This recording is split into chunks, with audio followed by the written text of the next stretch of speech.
দেখ বাবা, আমরা তোর খরচ চালাতে পারবো না, তুই কিছু একটা কাজ কর। কি বলছো মামা? তোমরা ছাড়া আমার আর কে আছে বলো?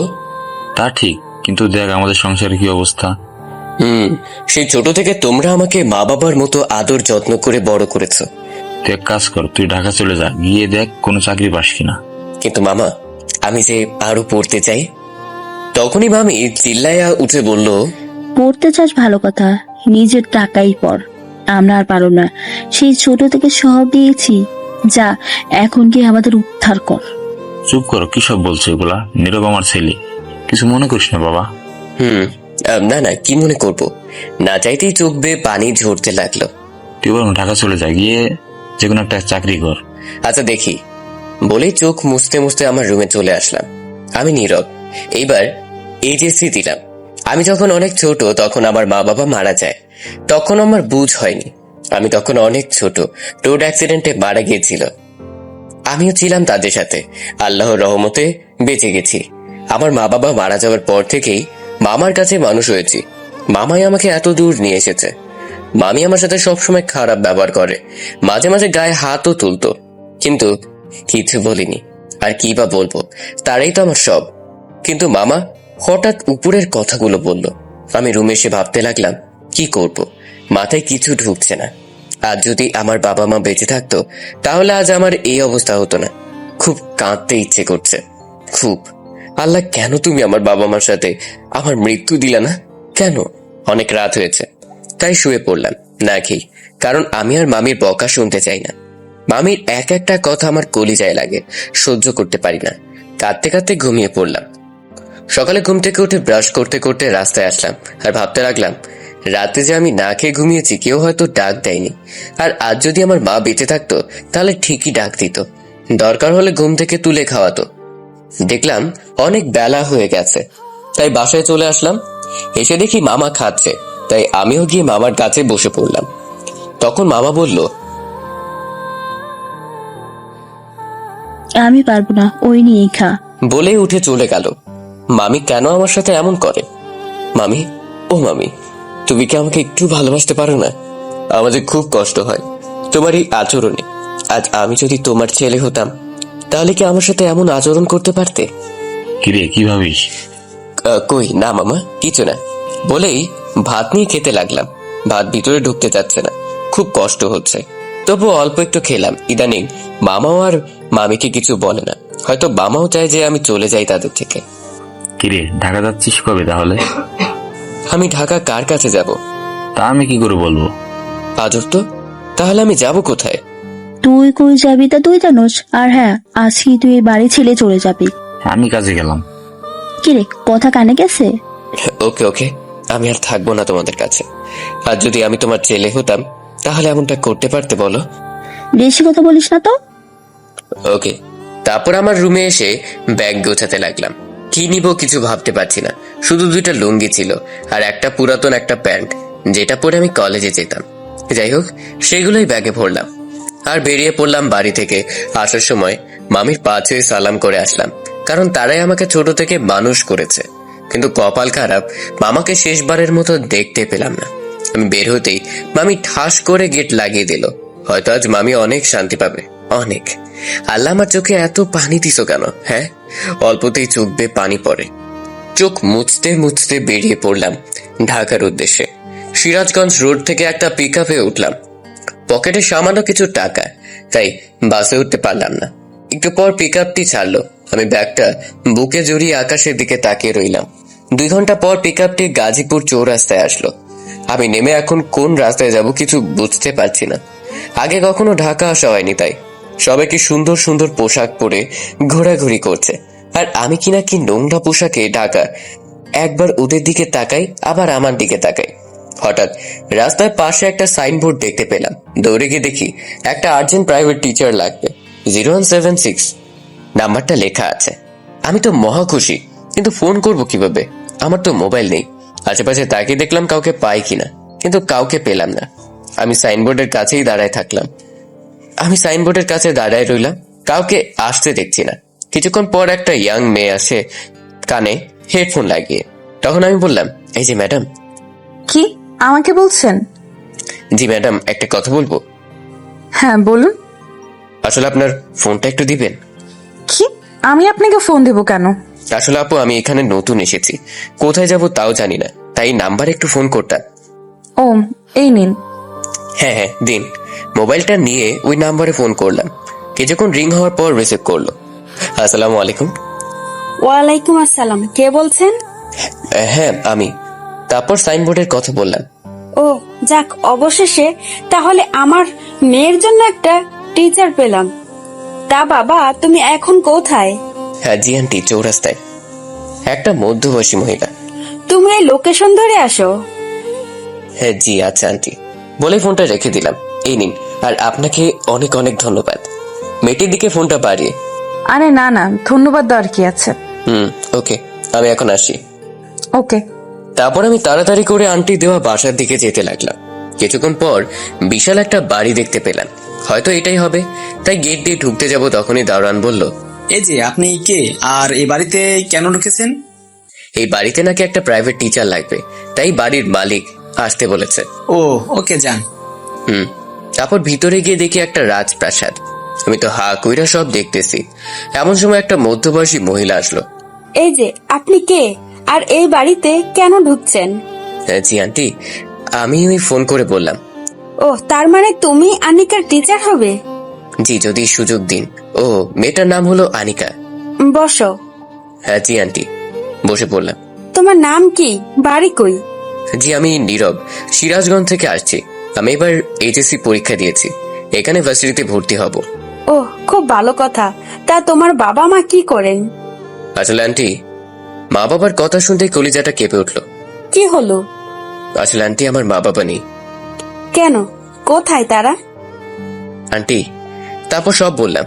ওহ, মন খারাপ করো না, একদিন সবাইকে যেতে হবে। জি।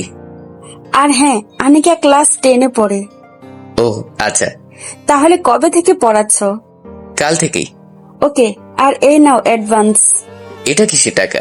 রাখো, অগ্রিম দিলাম। ওহো, যাক ভালোই হলো। মনে হচ্ছে আন্টিটা অনেক ভালো। কিছু খাবে? না না আন্টি। তাহলে কাল আসো, আর হ্যাঁ, বিকাল 5টায় আসবা। ওকে। তারপর আন্টি থেকে বিদায় নিয়ে বাহিরে আসলাম। কিন্তু এখন থাকবো কোথায়? দেখি দারোয়ানকে বলি এখানে কোথাও ম্যাচ পাওয়া যাবে নাকি। এই যে ভাই, এখানে কোনো ম্যাচ পাওয়া যাবে? হ্যাঁ অবশ্যই, ওই যে সামনে যান, ওখানে তো অনেক পোলাপান থাকে। ওকে ওকে, যাচ্ছি। তারপর সামনে গিয়ে দেখি একটা বড় সাইনবোর্ডে লেখা ব্যাচেলার পারফেক্ট মেস। ওখানে দেখি সব পোলাপান বসে থেকে ফোন টিপছে। তো আমি গিয়ে, হ্যালো, এখানে কি সিট খালি আছে? কেন? আসলে আমি উঠতাম। তুই থাকবি আমাদের ম্যাচে? যা ভাগ। কেন, আমি মানুষ না নাকি? চুপ শালা খ্যাত। ভাই প্লিজ। তখন একজন মেস থেকে শার্ট পরতে পরতে বের হলো আর বলল, এই কে তুমি? আসলে ভাই, আমি মেসে থাকতে চাই। যেহেতু সিট খালি আছে, সো অবশ্যই থাকবা। হ্যাঁ হ্যাঁ, আমি এখনই উঠি। নীরব। ভিতরে গিয়ে দেখি অনেক বড় রুম, সব মনে হয় একটাই রুমে থাকে। তারপর মারুফ আমাকে একটা বেড দেখালো, আর আমি সেখানে গিয়ে বসে পড়লাম। তারপর ব্যাগ থেকে একটা লুঙ্গি বের করে গোসল করতে গেলাম। গোসল করে সেদিকে সবাই খাচ্ছে, তখন মারুফ আমাকে খেতে ডাকলো। আমিও গিয়ে খেলাম। রাতে আমি আর মারুফ অনেক গল্প করলাম। এই একদিনে মারুফ আমার একটা ভালো বন্ধু হয়ে গেছে। গল্প করছি এমন সময় মারুফ বলল, আজ থেকে আমরা তুই করে বলবো, কেমন? ওকে। আচ্ছা, তোর বাবা কি করে? দোস্ত, আমি এতিম, আমার কেউ নেই। কি বলছিস? হ্যাঁ রে।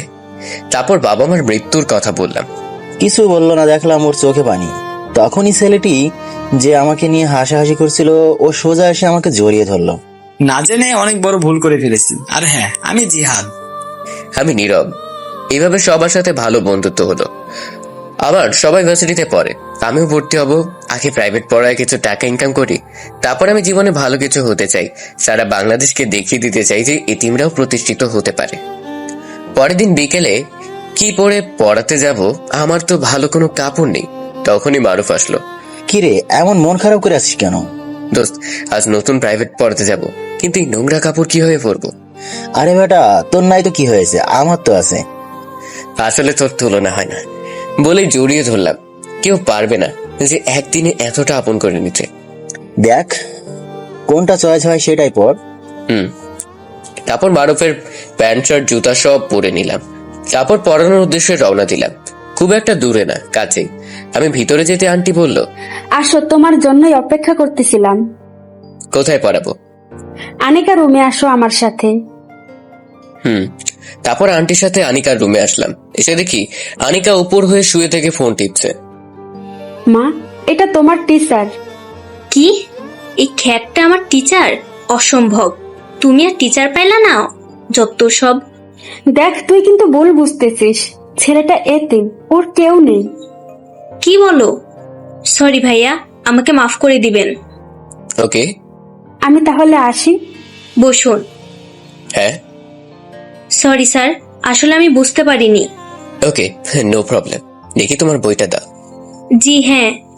তারপর আমি আনিকাকে পড়াতে লাগলাম। মেয়েটা খুব কিউট, সবসময় বাচ্চাদের মতো করে। আজকের মতো পড়া শেষ করে মেসে চলে আসলাম। এসে দেখি মারুফ আরো সবাই পড়ছে, আর আমি গিয়ে শুয়ে পড়লাম। পরের দিন যথাসময় আনিকাকে পড়াতে গেলাম। গিয়ে দেখি আনিকা রেডি হয়ে বসে আছে, হয়তো আমার জন্য অপেক্ষা করছিল। কেমন আছো? জি স্যার, খুব ভালো। আচ্ছা স্যার, আপনার সাথে একটা সেলফি উঠতে পারি? আমার মতো ক্যাটমার্কা ছেলের সাথে তোমার সেলফি মানাবে না। প্লিজ স্যার, সেদিনের জন্য তো সরি বললাম। ওকে, এখন বই বের করো। না, আগে একটা সেলফি, তারপর। ওকে। একটু হাসুন না। হয়েছে। সেলফি উঠে কি হলো? সেটা পরে জানতে পারবেন।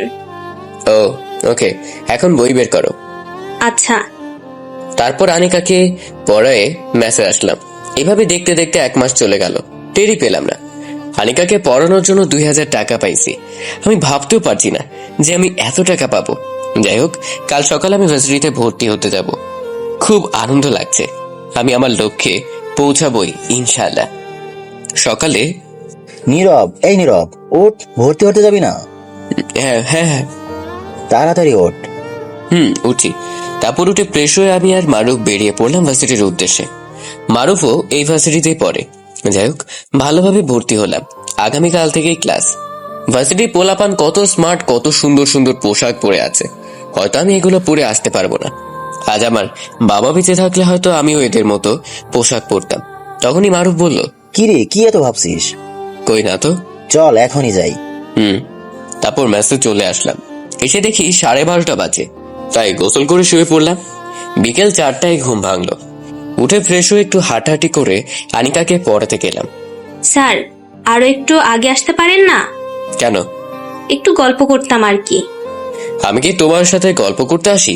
ফাজিল মেয়ে, বই বের করো। দেখলাম আমার ধমকে মেয়েটা চুপসে গেল। গুড। স্যার, একটা কথা বলি। আবার কি কথা? আপনার গার্লফ্রেন্ড আছে? নিজেই ঠিক নাই, আমার গার্লফ্রেন্ড। কেন আপনি ঠিক নাই? আপনি এতিম বলে? চুপ করেন। ওকে, এখন পড়ো। না, আজ পড়বো না। আমি আপনার সাথে গল্প করব। কেন? আর হ্যাঁ, আমি ভার্সিটিতে আজ সকালে ভর্তি হয়েছি। কাল থেকে ক্লাস করবে। তাই নাকি? তাহলে তো অনেক ভালো।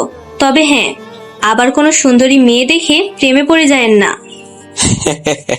কি যে বলো না, পৃথিবীতে এতিম ছেলেরা শুধু কষ্ট আর অপমানিত ছাড়া কিছুই পায় না, বুঝছো?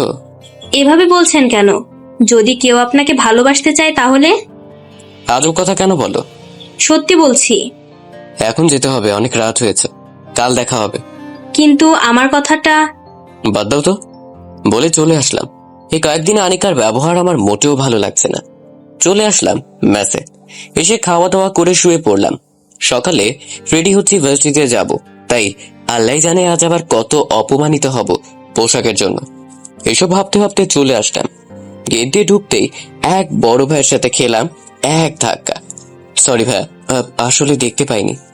শালা, চুপ, কোথায় রেখে আসছিস? সত্যি ভাইয়া, দেখতে পাইনি। চুপ শালা, চল আমার সাথে। প্লিজ ছাড়ুন। তুই কেন এখানে আসছিস? আমি নতুন ভর্তি হয়েছি এখানে। শাল বলে কি? সবাই হো হো করে হাসতে লাগলো, আর আমি মাথা নিচু করে রইলাম। এমন সময় দেখি সবাই হাসা বাদ দিয়ে চুপ হয়ে গেল।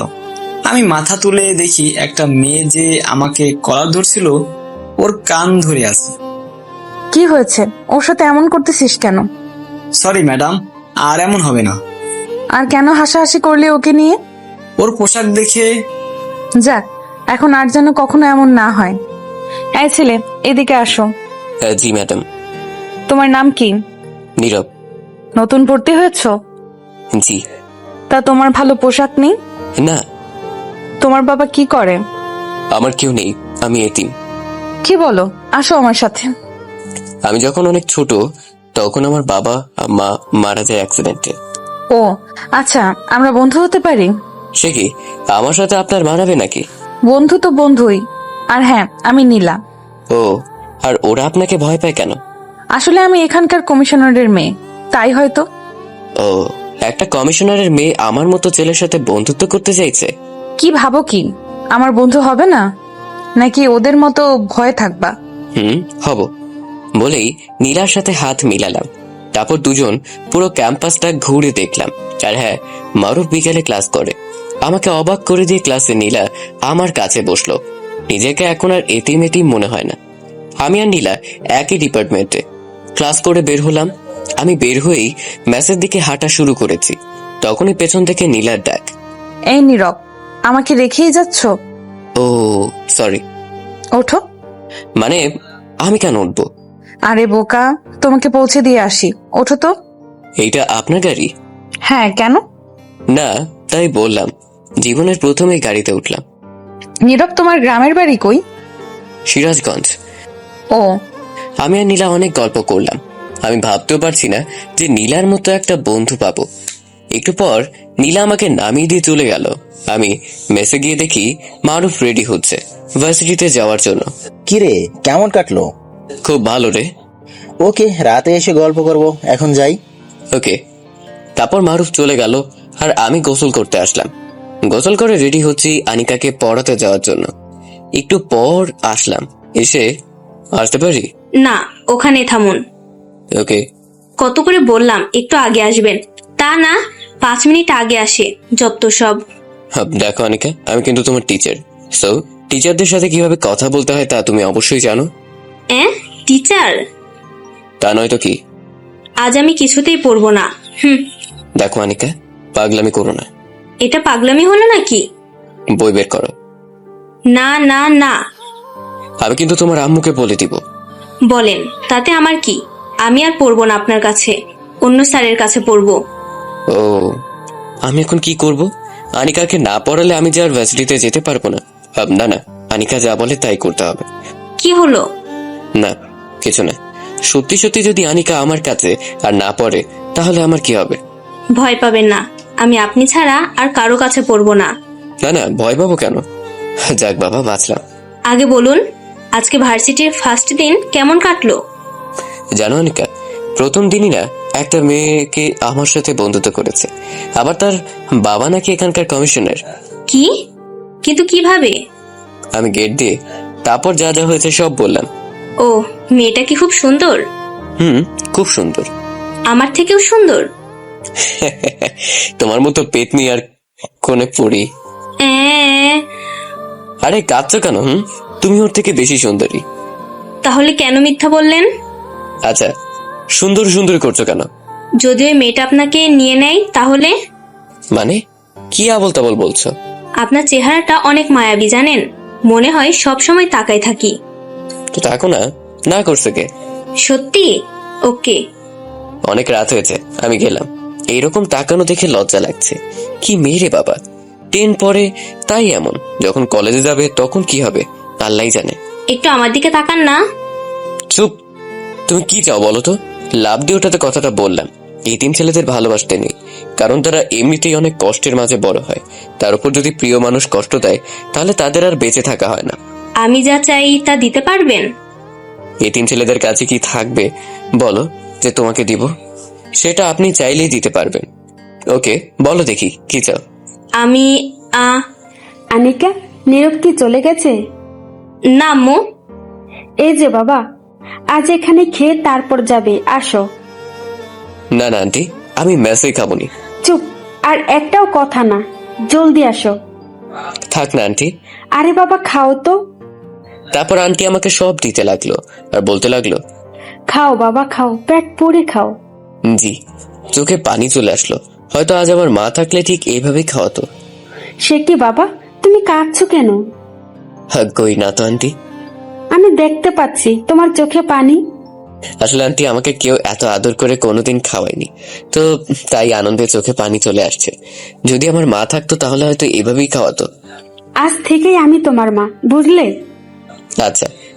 দেখলাম আনিকা খাওয়া বাদ দিয়ে আমার মুখের দিকে তাকিয়ে আছে ভেজা চোখে। তারপর খাওয়া দাওয়া করে বসে আছি, তখনই মারুফের ফোন। হ্যাঁ বল। কি রে, এত রাত হলো এখনো এলি না যে? এই তো এখন আসবো। ওকে, তাড়াতাড়ি আয়। তারপর আন্টির কাছ থেকে বিদায় নিয়ে মেসেজ চলে আসলাম। এসে দেখি মারুফ, জিহাদ সবাই হাসাহাসি করছে। আমি যেতেই মারুফ বলল, আজ এত লেট হলো কেন? দোস্ত, আমি কোনোদিন মায়ের আদর পাইনি, কিন্তু আজ পেলাম মায়ের আদরের মতো। কি বলিস, কে করলো? আনিকার আম্মু আমাকে খুব আদর যত্ন করে খাওয়ালো। জানিস, খুব ভালো আন্টিটা। আবার বলে কি জানিস, যে আজ থেকে নাকি সে আমার মা। ওয়াও, তাহলে তো খুব ভালো। তোর ছাত্রী আনিকা দেখতে কেমন? আমি কখনো ওই নজরে ওকে দেখিনি, আর তাছাড়া দেখার অনুমতিও আমার নেই। মানে কি বলছিস? কে মানা করছে?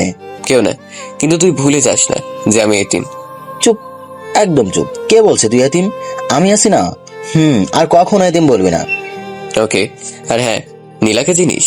হ্যাঁ, কেন? যে মেয়েরে বাবা ওর কাছে কেউ দিতে পারে না, বাবা কমিশনার। হ্যাঁ, নীলা আজ ওর গাড়ি দিয়ে আমাকে মেসে নামিয়ে দিয়ে গেছে। কি? কিন্তু কেমনে? শোন, আমি যখন গেট দিয়ে ঢুকতে যাব তখন, তারপর সব বললাম। এত বড় সাহস তোর গায়ে হাত দিছে? কোন শালান? তার নামটা জানতে পারছিস? আর হ্যাঁ, তোর কপাল অনেক ভালো যে নীলার মতো একটা বন্ধু পেলি। আমার কপালের কথা বলছিস? ওকে, তুই তো খেয়ে এসছিস, এখন আমি খাই। ওকে। সকালে ভার্সিটিতে যাওয়ার জন্য রেডি হচ্ছি। আমি মেস থেকে নামতেই আমি অবাক, কারণ নীলা গাড়ি নিয়ে দাঁড়ায় আছে। এ কি, আপনি এখানে কেন? তোমাকে নিতে এলাম। আর হ্যাঁ, তোমার নাম্বার দাও, সে কখন থেকে অপেক্ষা করছি। নাম্বারও নেই যে ফোন করব। কিন্তু আমার তো ফোন নেই।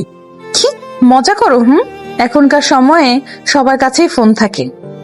সবাই তো আর আমার মতো এতিম না। আবার সেই এতিম। ওকে, জলদি আসো। গাড়িতে গিয়ে বসলাম। নীলা চালাচ্ছে আর আমি পাশে বসে আছি। আমরা তুই করে কথা বলবো, কেমন? সে কি? না না, আমি পারবো না।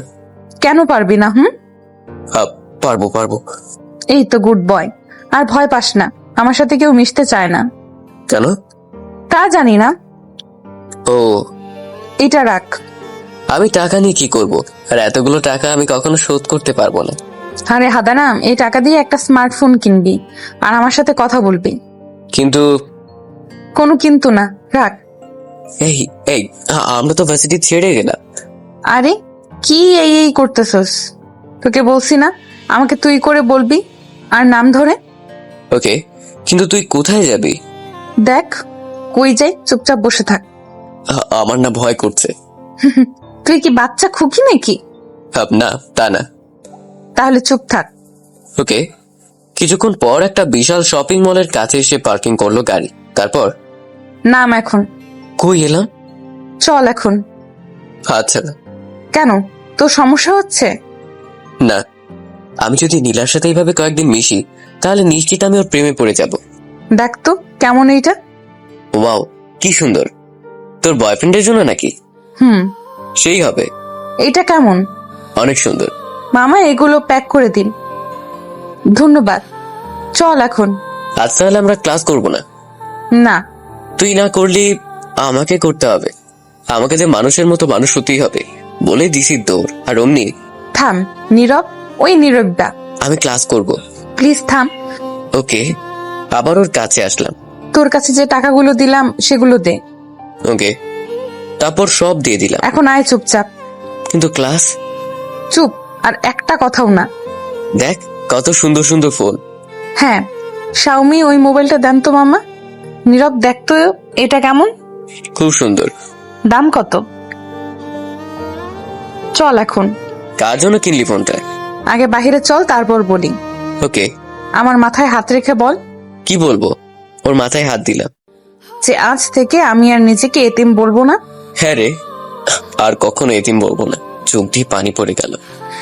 নীরব, কাঁদছিস কেন? হ্যাঁ, আজ থেকে আমি তোর সব। আর এইগুলো সব তোর।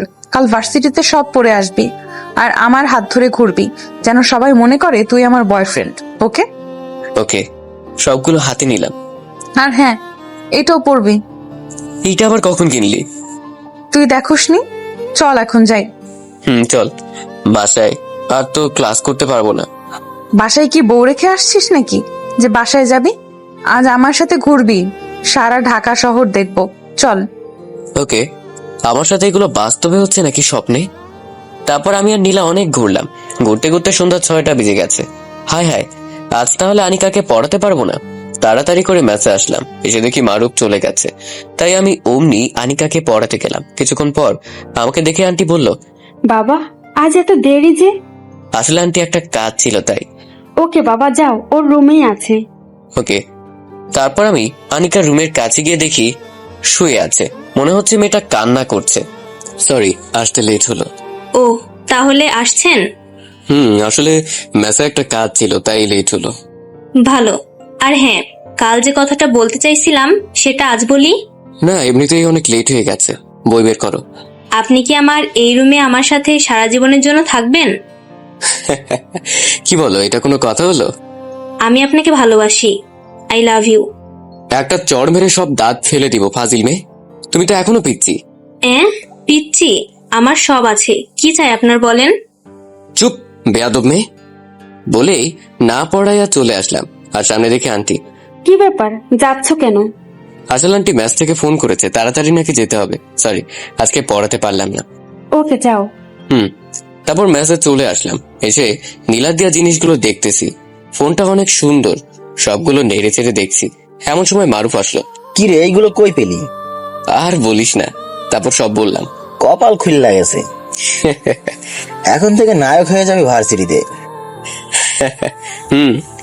আর শোন, কোনো মেয়ের সাথে কথা বলবি না। হঠাৎ তোর পরিবর্তন, অনেক মেয়ে আসবে কথা বলতে, কিন্তু বলবি না। এখনকার মেয়েরা শুধু টাকা দেখে, টাকা, বুঝলি? সবসময় চুপচাপ থাকবি, আগে যেমনটাই ছিলি। ওকে দোস্ত। পরের দিন সকালে নীলার দেওয়া কাপড়গুলো পরে ভাসরে গেলাম। গেট দিয়ে ঢুকতে কিছু মেয়ে আমাকে উদ্দেশ্য করে বলল, কিরে, মালটা মনে হয় নতুন আইছে।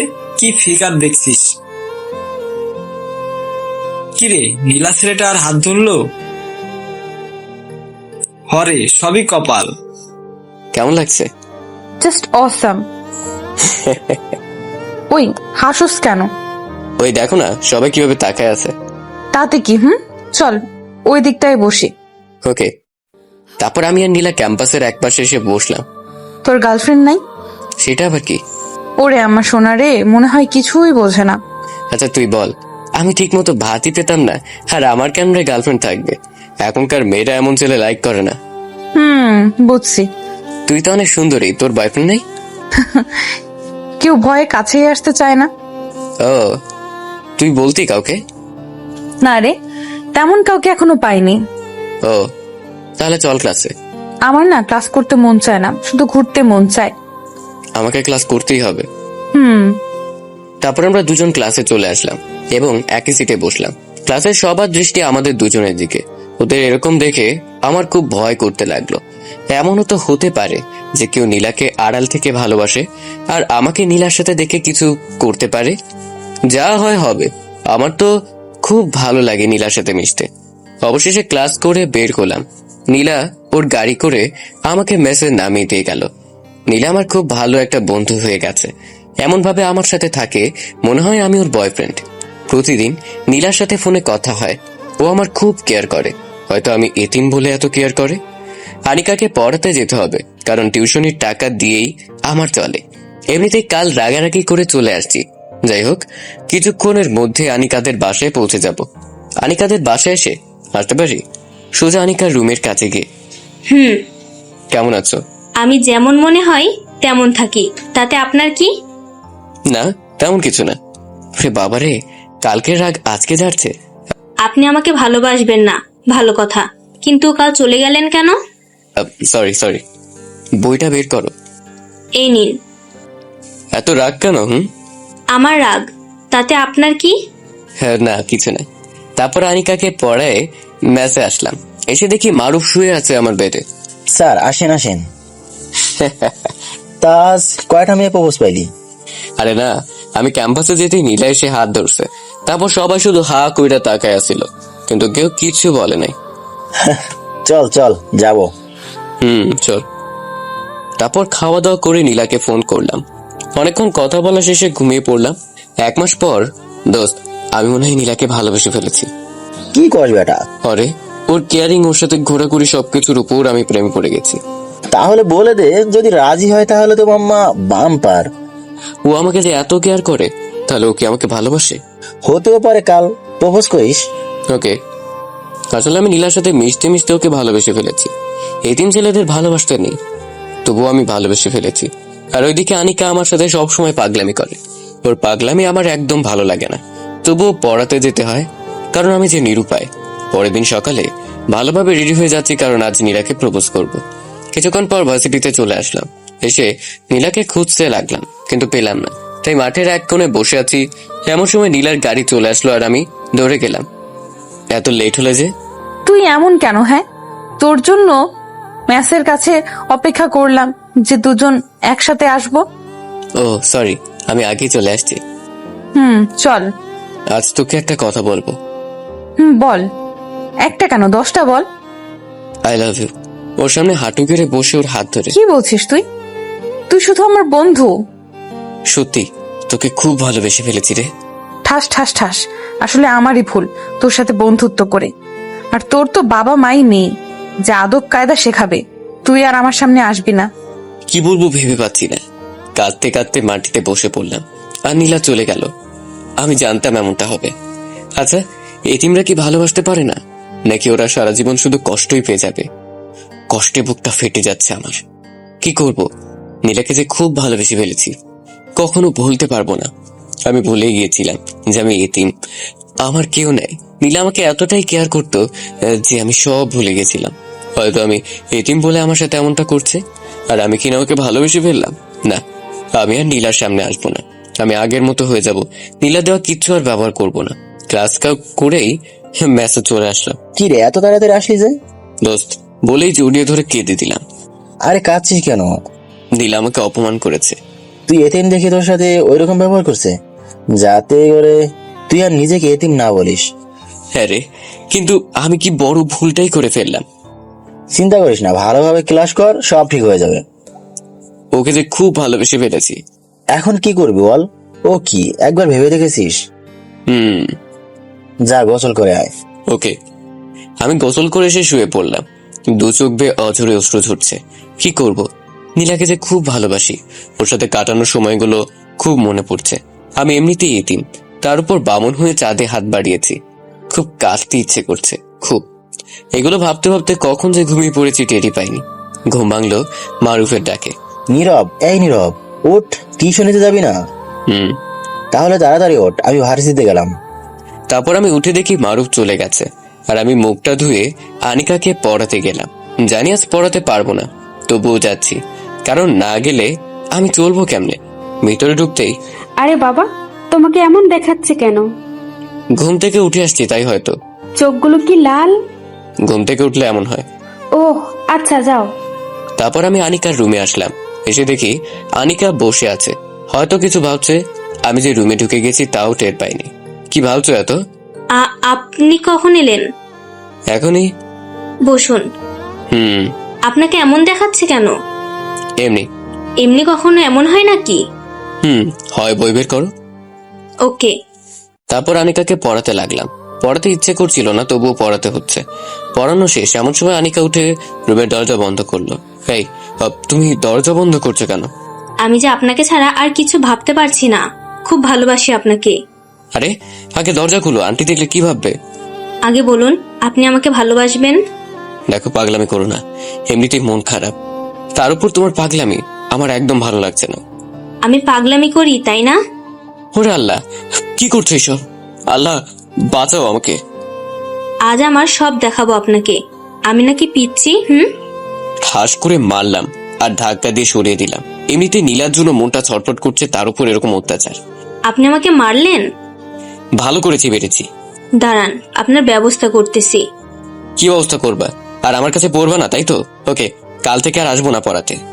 বলেই দরজা খুলবো তখনই আম্মু, আম্মু আমাকে শেষ করে দিল। হায় আল্লাহ, এই মেয়ে এটা কি করলো? তখনই আন্টি কাজের পর সবাই এসে হাজির, আর তখন আনিকা পরনে কাপড় টান দিয়ে ছিঁড়ে ফেললো। আম্মু আমার সব শেষ করে দিতেছিল।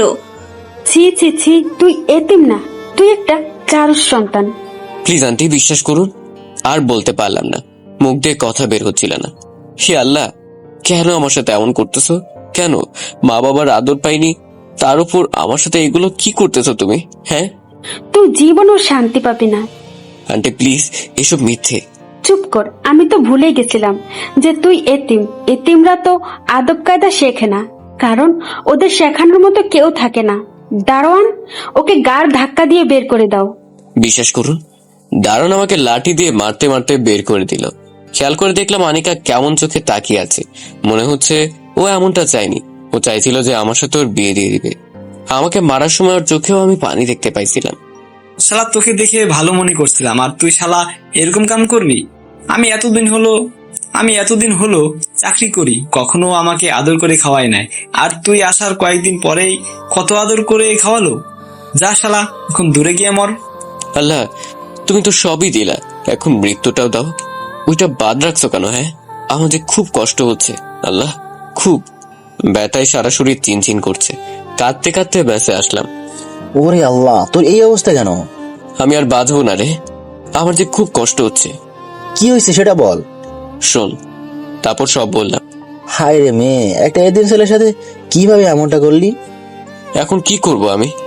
তোর এই দোস্ত আছে না, কিসের টেনশন? হ্যাঁ তোর, এখন যাই কিছু ব্যথার ওষুধ নিয়ে আসি। না রে, লাগবে না। চুপ, একদম চুপ। কিছুক্ষণ পর, নীরব, এই নীরব, এই নে ওষুধ খা। খুব ব্যথা। আস্তে আস্তে ওঠ। এই ঢাকা শহরে কেউ কারো জন্য না, সবার মুখে মধু। দে। তারপর ওষুধ খেলাম, আর মারুফ সরিষার তেলে আমার হাত পায়ে মালিশ করতে লাগলো যেখান দিয়ে মারছে। থাক, না আর দিতে হবে না। চুপ কর শালা, দারোয়ান কতই না মারছে শালা শুয়োরের বাচ্চা। আর ওইসব মেয়ে জীবনেও সুখী হতে পারবে না যে তোর মতো ছেলের সাথে এমনটা করতে পারে। সত্যি তোর মতো বন্ধু হয় না রে, বলে জড়িয়ে ধরে কেঁদে দিলাম। যতদিন তোর এই বন্ধু আছে ততদিন তোর কিচ্ছু হবে না, দরকার হলে আমি বিয়ে করে বউ করে। যাক, অবশেষে তোর মুখে হাসি দেখতে পেলাম। সত্যি রে, তোর তুলনা হয় না। তুই সুস্থ হলে নতুন টিউশনি খুঁজবো, ওকে? সত্যি, ওকে। এখন ঘুমা, আর হ্যাঁ, রাতে একদম কাঁদবি না, ওকে? ওকে। ওঠ, এই নীরব, ভার্সিটি যাবি না? না রে। চুপ শালা, ওঠ তাড়াতাড়ি। নীলাকে দেখলে ভালো লাগবে না রে। তাহলে কি অন্য ভার্সিটিতে ভর্তি হবি নাকি? আগে আর একটা টিউশনই পাই, তারপর। ওকে, খাওয়া দাওয়া করে চল দুজন মিলে খোঁজ করি। ওকে। তারপর দুজন মিলে খুঁজতে লাগলাম। অবশেষে একটা পেলাম, ছেলে ক্লাস 8-এ পড়ে, তারাও অনেক বড় লোক। তো আমি আবার আগের মতো করে পড়াতে লাগলাম। আমি আবার আনিকার সাথে যা হয়েছে সব এখন ভুলে গেছি, কিন্তু নীলাকে ভুলতে পারছি না। খুব যে ভালোবাসি ওকে। ভালোই চলছিল আমার সময়। আমি আর ওই ভার্সিটিতে যাই না, আবার অন্য ভার্সিটিতেও ভর্তি হয়নি, তবে হব আর কিছুদিন পর। 9 দিন পর সকালে দাঁত ব্রাশ করতে করতে রাস্তায় আসলাম। এসে তো আমি অবাক, কারণ নীলা গাড়ি নিয়ে দাঁড়িয়ে আছে। আহা, কতদিন পর প্রিয় মুখটা দেখলাম। কেমন শুকিয়ে গেছে মুখটা। নীলা আমাকে দেখেই দৌড়ে এসে জড়িয়ে ধরলো। আমাকে মাফ করে দে, আমি যে আর থাকতে পারছি না তোকে ছাড়া। খুব যে ভালোবেসে ফেলেছি তোকে। বলার আগেই মারুফ এসে আমাকে টান মেরে চালালো। চল ভিতরে। এরা শুধু অভিনয় করতে জানে, কাউকে ভালোবাসতে পারে না। এরা মানুষকে করুণা করে। প্লিজ ভাইয়া, এমন করে বলবেন না। আমি আমার ভুল বুঝতে পেরেছি। আসলে এই কয়দিনে আমিও নীরবকে ভালোবেসে ফেলেছি। আপনার ডায়লগ বন্ধ করুন। ছেলেটা এতিম বলে সবাই এইভাবে ওকে কাঁদাবে, সেটা আমি মারুফ বেঁচে থাকতে আর সরতে দেব না। প্লিজ নীরব, আমাকে মাফ করে দাও প্লিজ। আমিও যে ওকে খুব ভালোবাসি। ওকে, যা। খুব ভালোবাসি তোমাকে, খুব। আমি আবার ভার্সিটিতে যেতে লাগলাম। নীলা আমাকে প্রতিদিন গাড়ি করে নিয়ে যায়। দুজনের ভালোবাসার কোনো কমতি ছিল না। নীলা এখনো জানি না আনিকার ব্যাপারে। নীলা আমাকে মানা করেছে আর টিউশনি না করাতে। ওই নাকি আমার হাত খরচের টাকা দিবে, কিন্তু আমি ওর কথা শুনি নাই। নীলা আমাকে আগের থেকে আরো বেশি কেয়ার করে। সবসময় ফোন দিয়ে বলবে আমি খাইছি কিনা, কি করি সব। তাই একদিন নীলাকে রেখে একা একা ভার্সিটিতে আসতেছি। এমন সময় দেখি সেই দারোয়ান যে আমাকে মারতে মারতে আনিকাদের বাড়ি থেকে বের করে দিছিল। স্যার প্লিজ আমার সাথে চলুন। কোথায়? ম্যামদের বাসায়। কেন? তা জানি না, তবে ম্যাম কেঁদে বলল যে আমি নাকি আপনাকে বাড়িতে নিয়ে আসি। জানি না কি হয়েছে। সরি, পারবো না, আমার ক্লাস আছে। যে কিনা আমাকে জারজ বলতে পারে তার সাথে কেন দেখা করব? Please sir. আরে ভাই কি করছেন? প্লিজ চলুন। ওকে ওকে চলুন। তারপর আমি আনিকাদের বাসায় আসলাম। আল্লাহ জানে কে ডেকেছেন, হয়তো আনিকা ওর ভুল বুঝতে পারছে, তার জন্য ক্ষমা চাইবে। এই তো গিয়ে দেখি আন্টি মাথায় হাত দিয়ে বসে আছে। আমাকে দেখেই, প্লিজ বাবা, আমাকে মাফ করে দাও। আন্টি কি করছেন? আনিকা তোমার সাথে খুব খারাপই করেছে।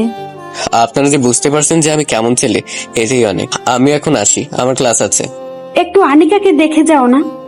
কেন, ওর আবার কি হয়েছে? আসো আমার সাথে। কি অবস্থা ওর? খাওয়া দাওয়া করে না নাকি? তোমাকে যখন আমরা ওইভাবে বের করে দিলাম, তখন আনিকা রুমের ভিতরে ঢুকে দরজা লাগায় আর খুলেনি। অনেক চেষ্টা করে আমরা ভিতরে ঢুকতে পারি, তারপর আমরা ওকে ফ্লোরে পড়ে থাকতে দেখি। হাত কেটে ফেলেছিল, অনেক রক্ত পড়ছিল। তারপর তাড়াতাড়ি করে হসপিটালে নিয়ে যাই, তারপর থেকেই এই অবস্থা। মুখ থেকে কথা বের হচ্ছে না, চোখ দিয়ে পানি পড়তে লাগলো। মেয়েটা একদম শুকিয়ে গেছে, হাতে ব্যান্ডেজ করা। কিন্তু আমি কি করব? আমি যে নীলাকে ভালোবাসি। প্লিজ তুমি আমার মেয়েটাকে বাঁচাও প্লিজ। আমি আপনার কথা ঠিক বুঝতে পারলাম না। ও নাকি তোমাকে ছাড়া আত্মহত্যা করবে। কি? তখনই আনিকার ঘুম ভেঙে গেল। আম্মু, নীরব স্যার কই? আসেনি? এই যে দেখ নীরব। কই? আমি আর যেতে দিব না। আমার কাছে রেখে দিব। মুখ দিয়ে কথা বের হচ্ছে না। আনিকা আমাকে জড়িয়ে আছে, থাকুক না, আমিও কিছু বলছি না। তোমার সাথে অমনটা করেছিলাম যেন আম্মু আমার সাথে তোমার বিয়ে দেয়, সেজন্য।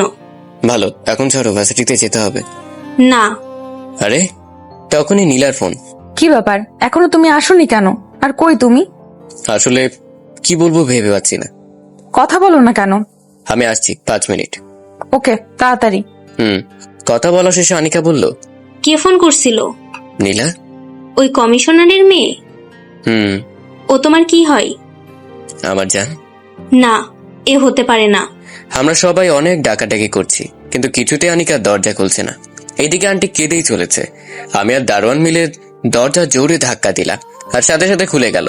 আমরা ভিতরে গিয়ে তো অবাক, কারণ আনিকা ফ্যানের সাথে ওর ওড়না পেঁচিয়ে কিছু একটা করতে চাইছিল, কিন্তু তাহার পারলো না। আমরা ঢুকে গেলাম। এ কেমন পাগলামি? হ্যাঁ, বিশ্বাস করুন, খুব ভালোবাসি, খুব। আমি তো নীলাকে ভালোবাসি খুব। তাহলে কেন এসেছিস আমাকে বাঁচাতে? বের হ। প্লিজ আনিকা, শান্ত হও। এই আনিকা আজ পর্যন্ত যা চাইছে তাই পাইছে, আর আমি যদি আপনাকে না পাই তাহলে আমি মরে যাব। চুপ করো প্লিজ, বোঝার চেষ্টা করো। আমি নীলাকে খুব ভালোবাসি। তাহলে বের হ আমার রুম থেকে। আগে বলো, আমি চলে গেলে তুমি কিছু করবে না?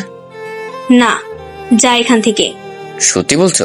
পাগল টাগল হলো নাকি আবার? না বাবা, ও মিথ্যা বলছে। প্লিজ তুমি যেও না, ও নিজেকে শেষ করে দিবে। ও ছোট থেকেই অনেক জেদি। প্লিজ বাবা, আমার মেয়েটাকে বাঁচাও প্লিজ। প্লিজ, আপনি আনিকার মতো পাগলামি শুরু করে দিলেন। তখনই ফোনটা বেজে উঠলো। এই সত্যি করে বলো তো, তোমার কি হয়েছে? নাকি শরীর খারাপ? প্লিজ বলো না। অনেক বড় একটা সমস্যায় পড়ে গেছি। নীলাও পাগল হয়ে গেছে আমাকে দেখতে না পেয়ে। কি কি সমস্যা প্লিজ বলো। আর তোমার কিছু হয়নি তো? না, তুমি এখন এই জায়গায় চলে আসো।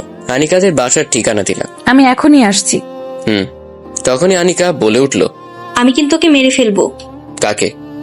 যে আমার ভালোবাসায় হাত বাড়িয়েছে। চুপ, একটা চড় মারবো। মার, যত খুশি মার। ভাই একটু গিয়ে নিয়ে আসুন ওকে, দারুণকে বললাম। জি স্যার। তারপর আমি আন্টি আর নীলা খাটে বসে আছি। পিচ্চি মেয়েটা কেঁদে কেঁদে একদম চোখ মুখ লাল করে ফেলেছে। এত সুন্দর একটা মায়া কি পাগলামিটাই না করছে, খুব মায়া হচ্ছে ওর উপর।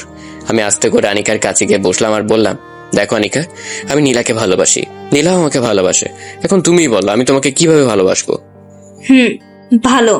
তাহলে কেন বের হচ্ছেন না আমার রুম থেকে? আমি গেলে তুমি কিছু একটা করবে। না, কিছু করব না। সত্যি? কি হয়েছে তোমার? এই যে দেখো মেয়েটা, আগে ওকে পড়াতাম। হ্যাঁ, তো কি হয়েছে? আমাকে নাকি খুব ভালোবাসে, আমাকে ছাড়া নাকি আত্মহত্যা করবে। দেখো হাতে ব্যান্ডেজ, হাত কেটে ফেলেছে। কি? এই মেয়ে দেখে তো মনে হচ্ছে পিচ্ছি, কিন্তু এমনটা করো কেন? আর নীরব শুধু আমার, বুঝছো? যা, তোর নীরবকে নিয়ে চলে যা। ওকে চলো। আরে না, আমি গেলেও আত্মহত্যা করবে। তাহলে এখন কি করবা? আমিও তোমাকে ছাড়া বাঁচবো না সোনা। পাগলি, আমিও খুব ভালোবাসি। আম্মু প্লিজ ওদের যেতে বলো, আমি আর সহ্য করতে পারছি না। বাবা, এখন কি করবা? তুমি আমার মেয়েটাকে বিয়ে করে এখানেই থেকে যাও। আন্টি তা হয় না, আমি শুধু নীলাকে ভালোবাসি।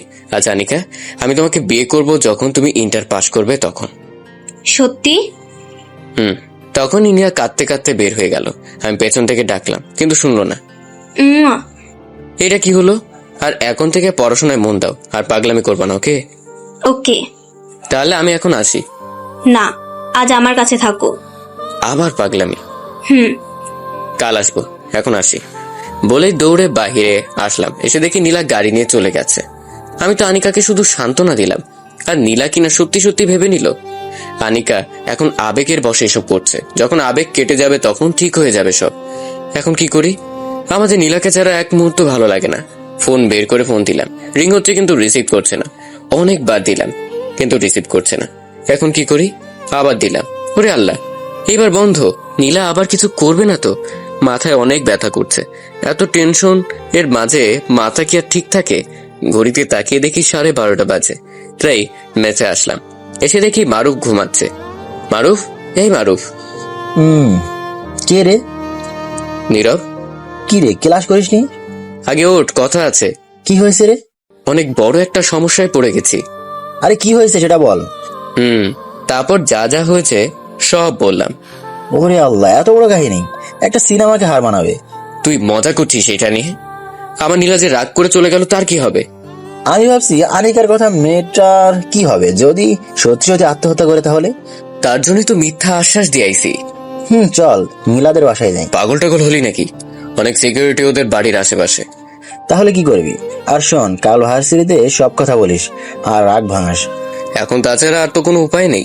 যা, গোসল করে আয়। ওকে। পরের দিন সকালে, দোস্ত, যদি নীলা ভার্সিটিতে না আসে তাহলে? আরে আসবে, যা তো। তাই যেন হয়। হুম। তারপর আমি ভার্সিটিতে চলে আসলাম। এসে নীলার জন্য অপেক্ষা করতেছি, কিন্তু নীলা আসতেছে না। ক্লাসের টাইম হয়ে যাচ্ছে কিন্তু নীলা আসছে না। আমার পুরো শরীর ঘেমে যাচ্ছে। আমি আর ক্লাস করলাম না, না করে মেসে চলে আসলাম। কি রে, আসলি কেন? দোস্ত, নীলা আসেনি রে। আমি বলেছিলাম না, ওরা শুধু মন নিয়ে খেলা করতে পারে। না রে, ও আমাকে খুব ভালোবাসে।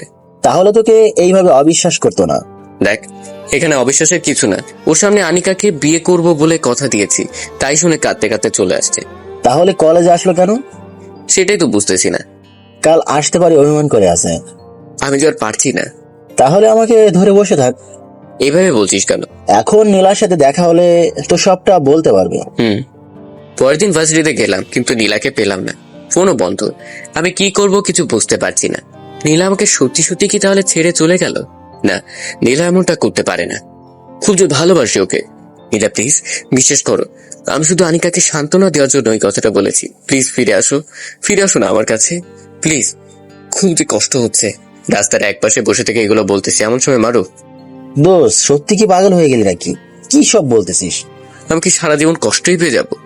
আমরা কি তোকে ভালোবাসি না? বলেই জড়িয়ে ধরলাম। চল মেসে। না, যদি নীলার গাড়ি দেখতে পাই তাহলে ওকে সবটা বলবো। আরে পাগল, পাবি না, চল। সত্যি বলছিস? চল। ওকে চল।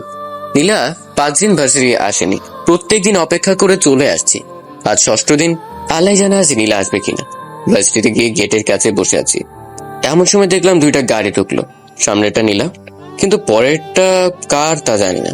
আমি দৌড়ে গিয়ে নীলার গাড়ির কাছে গেলাম। নীলা নামলো, আর আমি, নীলা প্লিজ বিশ্বাস করো, সেদিন সব মিথ্যে বলেছিলাম। প্লিজ হাত ছাড়ো। আমাকে কেন এভাবে কষ্ট দিচ্ছ? কেন? নীলার চোখের নিচে কালো হয়ে গেছে, হয়তো কান্না করছে। তুমি একটা প্রতারক। কি ক্ষতি করেছিলাম যার জন্য এমনটা করলে আমার সাথে? ওরে আল্লাহ, প্লিজ বিশ্বাস করো, আমি যখন ওই কথাটা না বলতাম তাহলে মেয়েটা আত্মহত্যা করতো। সত্যি বলছি, খুব ভালোবাসি তোমাকে, খুব। এমন সময় কে যেন আমাকে পেছন থেকে টান মারলো। শালা ম্যামের সাথে এত কিসের কথা? আরে, আমাকে মারছেন কেন? আর কে আপনারা? অনেকগুলো লোক নীলা আর আমাকে ঘিরে রেখেছে। আমরা ম্যামের বডিগার্ড। ও, তখনই আরেকজন মারলো চর। Please stop. আপনারা কেন ওকে মারতেছেন? ম্যাম, ও না আপনার হাত ধরলো। হাজবেন্ড স্ত্রীর হাত ধরতেই পারে, তাই না?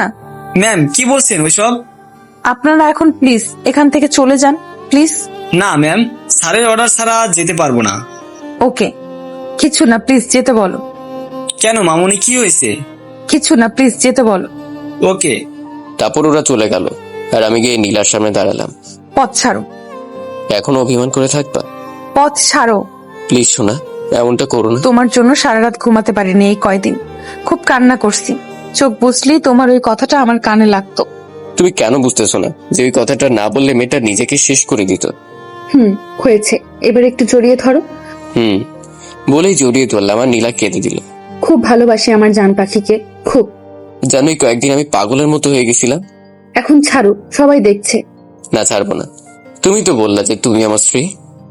তো জড়িয়ে ধরে থাকবো। আরে পাগল, সময় তো আরো আছে নাকি? এখন ক্লাসে চলো। চলো। তারপর দুজন মিলে ক্লাস করলাম। ক্লাস শেষে চলো না আজ একটু ঘুরি, কতদিন হলো ঘুরি না। ওকে চলো। তারপর দুজন মিলে ঘুরতে বের হলাম। অনেকক্ষণ ঘোরাঘুরি করলাম।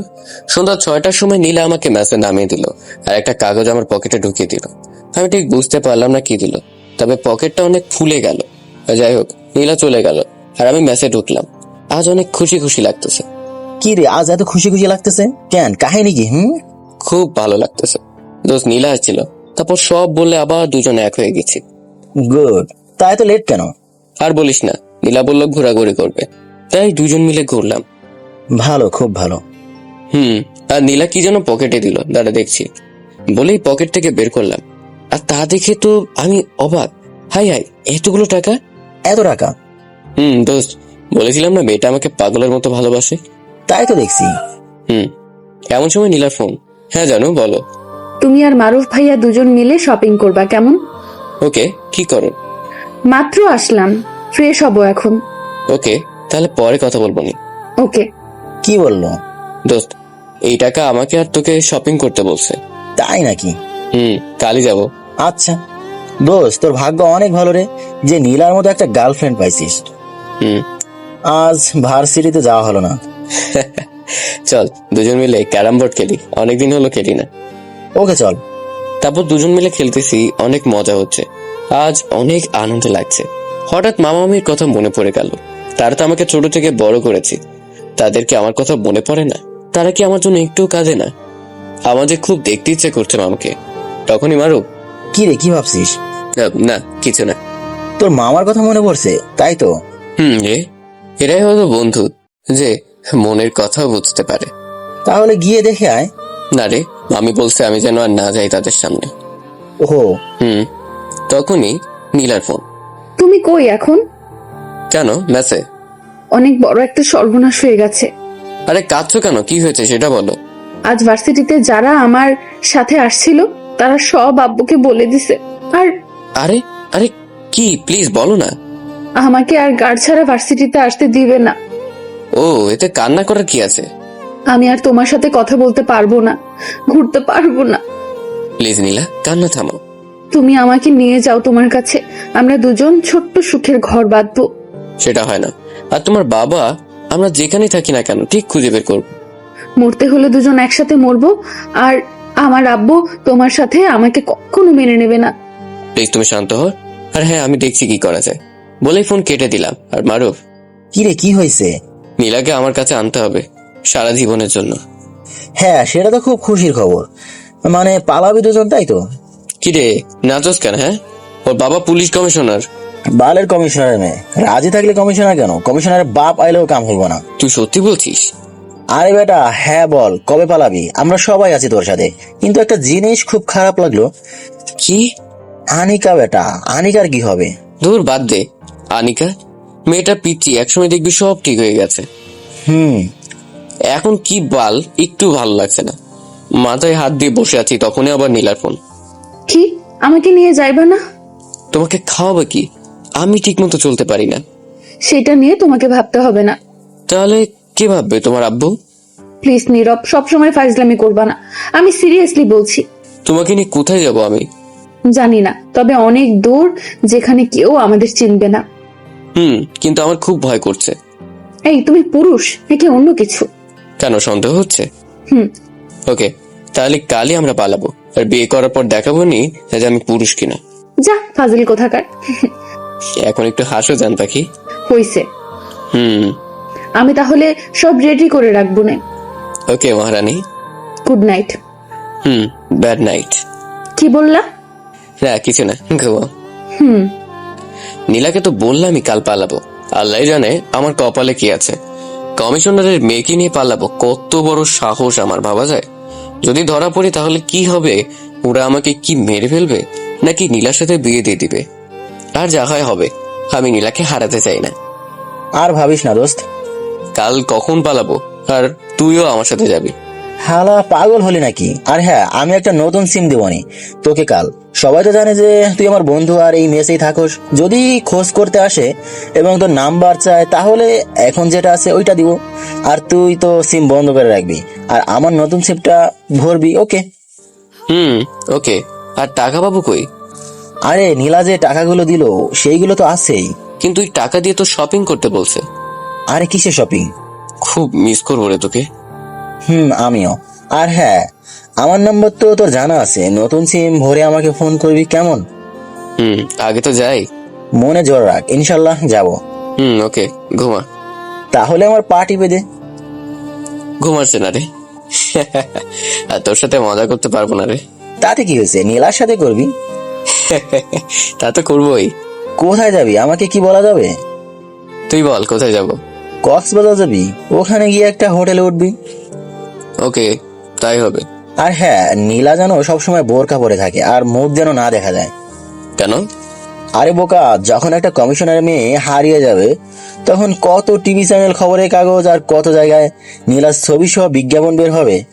ও তাই তো। এখন ঘুমা, অনেক রাত হয়েছে। ওকে। পরের দিন সকালে শুয়ে আছি, তখনই নীলার ফোন। হ্যাঁ বলো। জানো, আমি কিন্তু রেডি। ওরে আল্লাহ, এত সকালে তুমি কি সত্যি পাগল হয়ে গেছো? আরে বোকা, এত সকালে কেউ ঘুম থেকে ওঠেনি, তাই আমাদের যেতে সুবিধা হবে, কেউ দেখবে না। ও আর হ্যাঁ, তুমি কিন্তু পর্দা করে আসবা, সবকিছু ঢাকা থাকবে। ওকে? ও মা, কেন? যা বললাম তাই কইরো। ওকে। তারপর আমি উঠে ব্যাগ গোছাচ্ছি, তারপর ফ্রেশ হয়ে এসে মারুফকে ডাক দিলাম। দোস্ত ওঠ, আমি এখন যাব। আরে যাবি যা, তাতে আমাকে ডাকছিস কেন? ও আচ্ছা, ভালো থাকিস, গেলাম। আরে আরে কই যাস? নীলাকে নিয়ে এখন যাব। হ্যাঁ, এখনই ভালো হবে, রাস্তা ফাঁকা। চল। দে ব্যাগটা আমার কাছে দে। চল। তারপর আমি আর মারুফ রাস্তায় এসে অপেক্ষা করছি। এমন সময় নীলা আসলো কালো বোরকা পরে। আমি চিনতেই পারিনি, এদিক ওদিক উকি মারছি যে নীলা আসতেছে কিনা। বোরকা পরা মেয়েটা যে আমার কাছে এসে দাঁড়িয়ে আছে তা খেয়ালই নেই। এই হাদারাম, আর কতক্ষণ দাঁড়ায় থাকবো? ও তুমি নীলা? চলো। দেখে শুনে থাকিস। দোস্ত, হালকা জড়িয়ে ধরে। তারপর আমরা একটা সিএনজি নিয়ে চৌরাস্তায় আসলাম।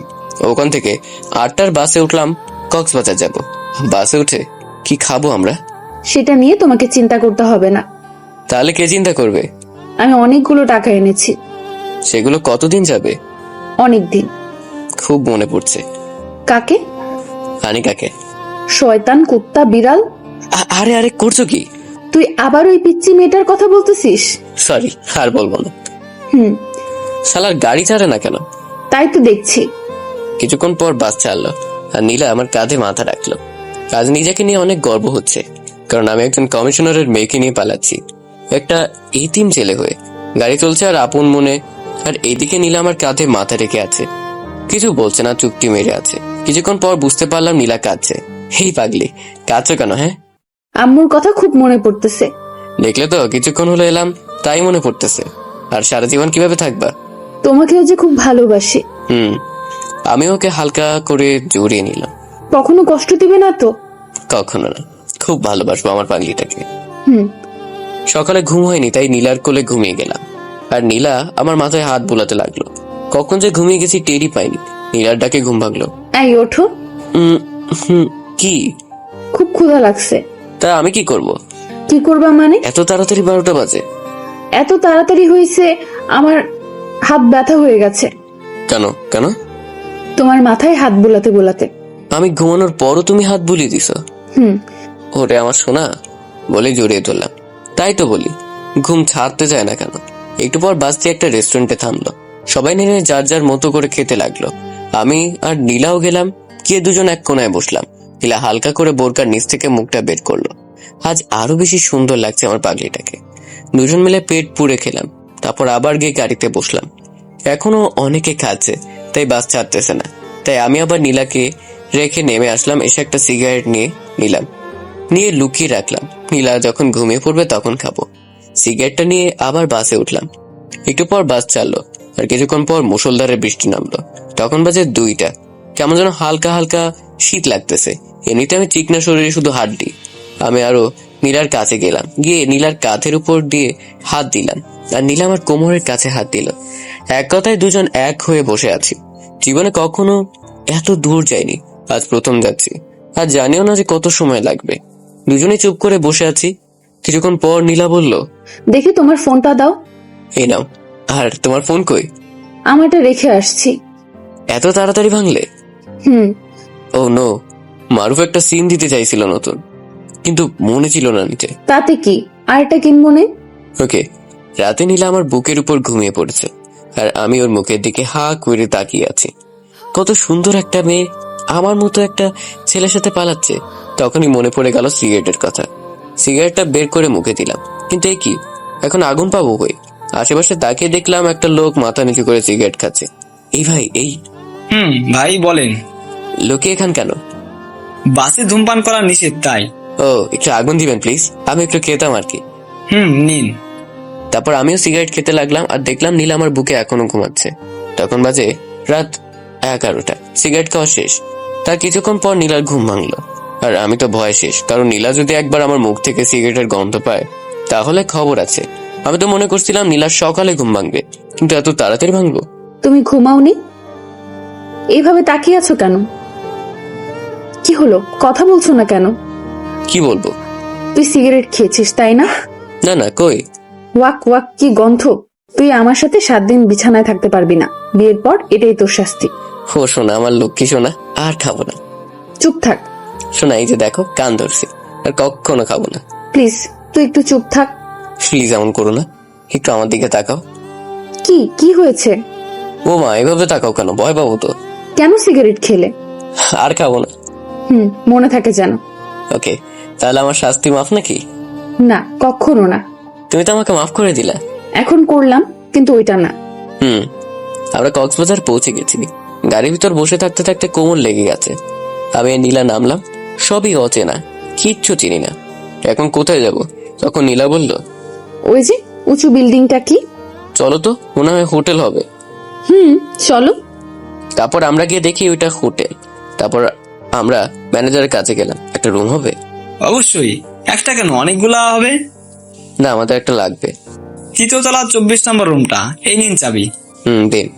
যাক, অবশেষে রুম পাওয়া গেল। এই, তুমি একটা রুম নিলে কেন?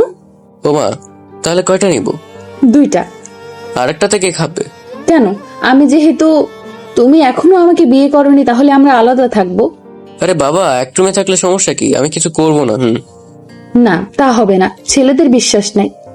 ও, যে রুমটা নিলাম ওইটাতে তুমি থেকো, আমি না হয় বারান্দায় থাকবো। এটা কেমন কথা? আমি আর কিছু না বলে রুমের তালা খুলে ভিতরে ঢুকলাম। তুমি কি রাগ করছো? কিছু না বলে রুমটা দেখতে লাগলাম। খুব সুন্দর একটা বেড, 2টা বালিশ, সবকিছু ঘুরে ঘুরে দেখতেছি। আর নীলা পিছে পিছে বক বক করতেছে। প্লিজ রাগ করো না, আমি আর তুমি এই রুমেই থাকবো। রুমটা পছন্দ হয়েছে?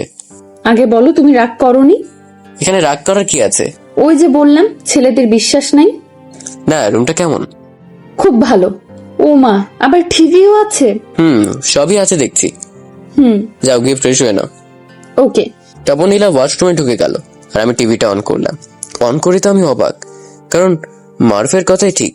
সব জায়গায় নীলার ছবি দিয়ে বিজ্ঞাপন, হেডলাইনে লেখা, গাজীপুরে পুলিশ কমিশনের একমাত্র মেয়ে নীলা ভোর 6টা থেকে নিখোঁজ। যদি কোনো ব্যক্তি তার খোঁজ দিতে পারেন, তাহলে সে যা চাইবে তাকে তাই দেওয়া হবে। প্রত্যেক চ্যানেলের হেডলাইনে বড় বড় করে লেখা। আমি এগুলো দেখতেছি আর ভাবতেছি, যদি একবার ধরা পড়ি তাহলে আমার জীবন আর থাকবে না। এমন সময় নীলা আসলো আর বলল, কি ভাবতেছো? টিভির দিকে তাকাও। ওরে আল্লাহ, এখন কি হবে? তুমি কখনো পর্দা ছাড়া বের হবে না। যাও, গিয়ে ফ্রেশ হও। তারপর আমি ফ্রেশ হয়ে এসে দেখি নীলা জানালা দিয়ে বাইরের দিকে তাকিয়ে আছে, ভেজা চুল ছেড়ে দেওয়া। অসম্ভব সুন্দর লাগছে আমার পাগলিটাকে। ওকে এভাবে দেখে আমি সোজা গিয়ে ওকে পেছন থেকে জড়িয়ে ধরলাম। এই, কি করছো এসব? কই, কি করতেছি? আমি আমার পাগলিকে জড়িয়ে ধরেছি।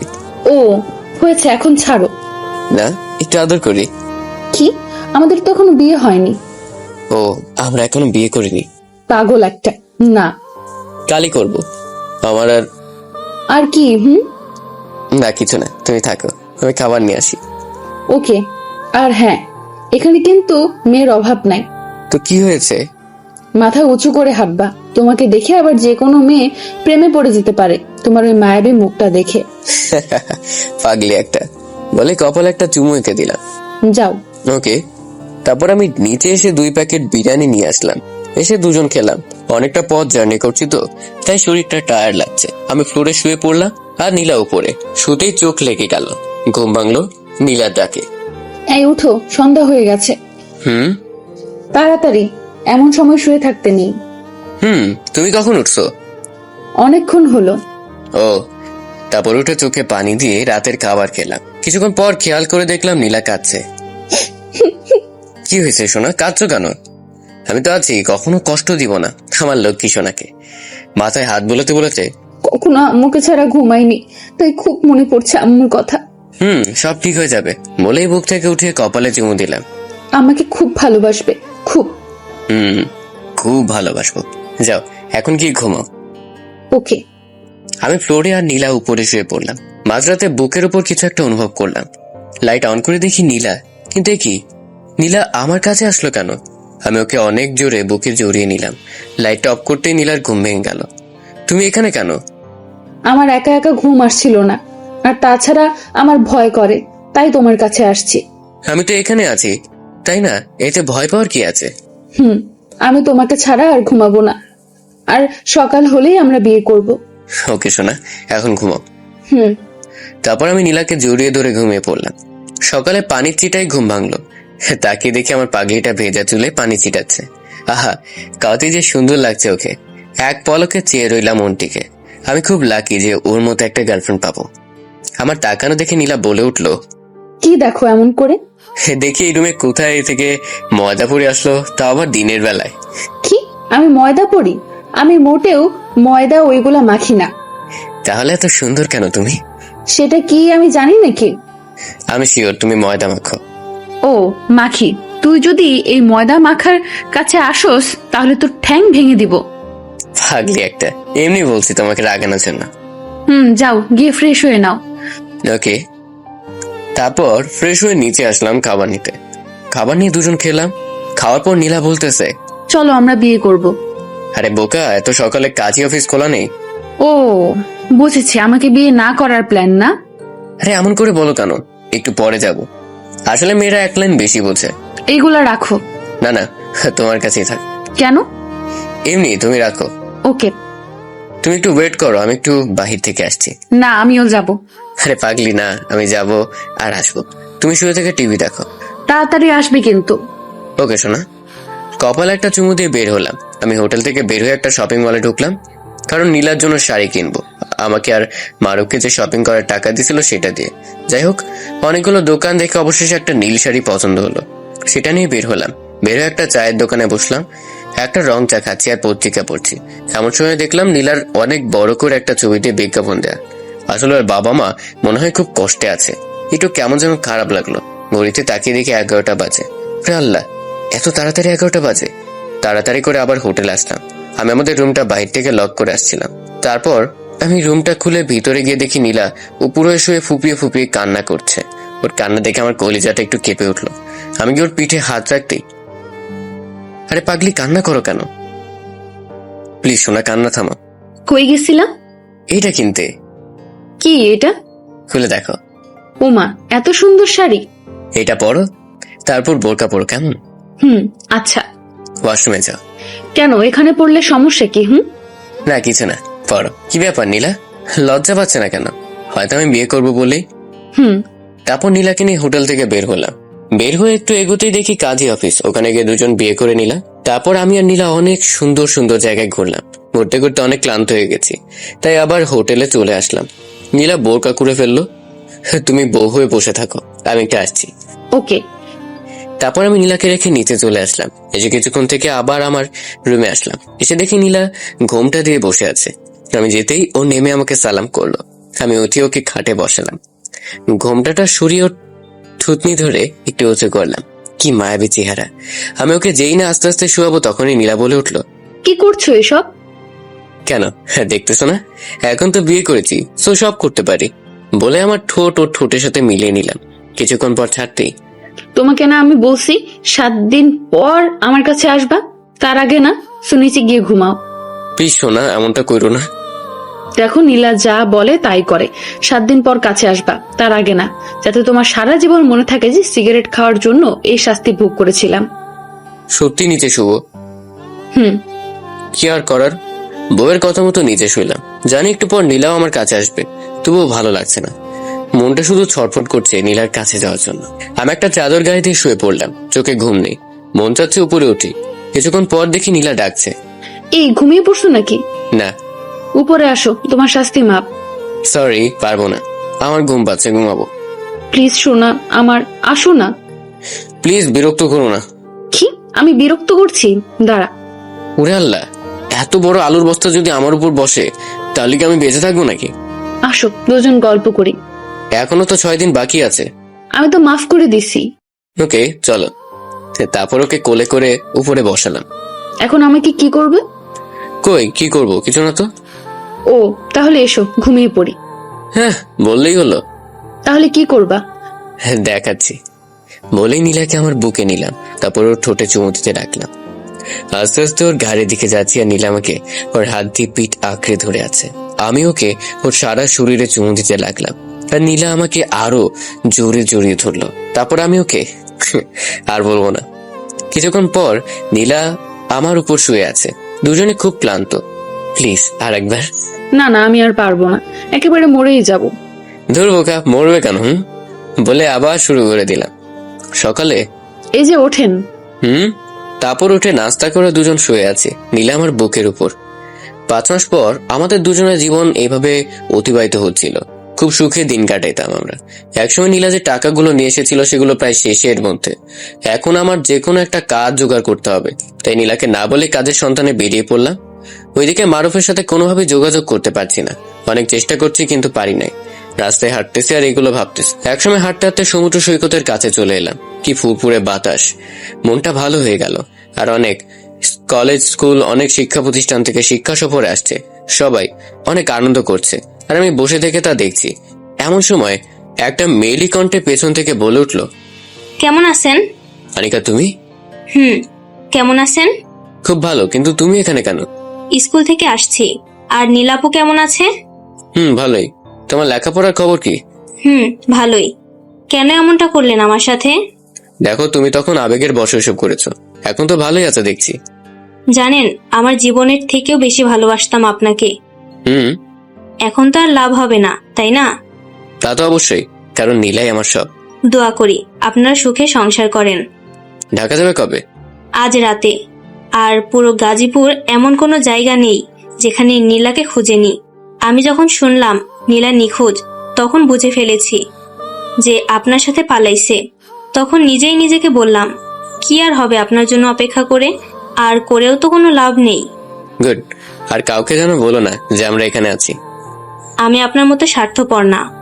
হ্যাঁ ঠিক বলছো, আমি খুব স্বার্থপর। তা না হলে কি আর একটা মেয়েকে তার বাবা মার কাছ থেকে নিয়ে আসি? ভালো থাকবেন, আসি। আমি বলেছিলাম না আনিকা, হয়তো আবেগের বশে এগুলো করছে। আর আমি যদি মিথ্যা আশ্বাস না দিতাম তাহলে তো ওর পাগলামি থামতো না। যাই হোক, নিজেকে এখন অনেকটাই পাতলা মনে হচ্ছে, কারণ আনিকার জন্য আলাদা চাপে ছিলাম। যদিও সত্যি সত্যি আমার জন্য ওয়েট করতো, তাহলে নীলার সতীনের ঘর করা লাগতো। যাই হোক, অনেকক্ষণ হলো বের হয়েছি। আমার পাগলিটা মনে হয় অস্থির হয়ে গেছে।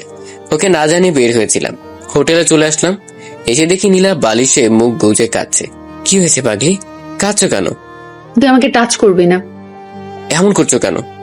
তুই আমাকে বলে গিয়েছিলি যাওয়ার সময়। না, এ কয়েক মাসে এরকম। কিছু না বলে সোজা ওকে জড়িয়ে ধরলাম। সরি পাগলি, আমি একটা কাজের সন্ধানে বের হয়েছিলাম। তোমার কাজ করতে হবে না, তুমি সবসময় আমার কাছে থাকবা। টাকা তো শেষ হওয়ার মাঝে, শেষ হওয়ার পর কি খাবা? কিছু খাবো না। পাগলি একটা। আর আনিকা? কি আনিকা? ওরা শিক্ষা সফরে আসছে সমুদ্রে। তোমার সাথে দেখা হয়েছিল।